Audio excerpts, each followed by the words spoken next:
Hi friends, this is 5 Minutes Tech YouTube channel. Here is Vivo Y100 5G smartphone. In this video you will learn how you can change snooze length for alarm in your phone that you have set in Vivo Y100 5G. First, go to the settings of your phone. Go to the settings here. Then go to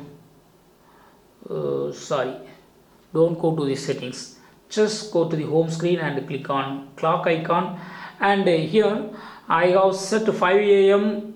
As the alarm. Okay, so it is turned on. For to change snooze length for this alarm, click on this three vertical dots and click on settings, then go to snooze length, and by default 10 minutes snooze length is set.